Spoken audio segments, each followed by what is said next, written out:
একটা মেয়ে বাজারে যাচ্ছে। ভাই 1 কেজি পেঁয়াজ কত? বিরক্ত মুখে 90 টাকা দাদা।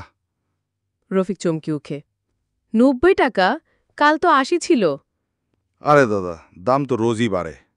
আজ এক দাম, কাল আর এক দাম। আমাদের কি করার আছে? রফিক হতাশ হয়ে অন্য দোকানে যান।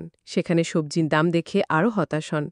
একজন বয়স্ক লোক, নাম জামিল, তিনি তার পাশে দাঁড়িয়ে আছেন। তিনি রফিককে দেখে মাথা নাড়েন দুঃখী মুখে। কি আর বলবেন ভাই, একসময় বাজার করতে আসলে ভালো লাগতো, আর এখন বুক চিনচিন করে, এই বুঝি পকেট খালি।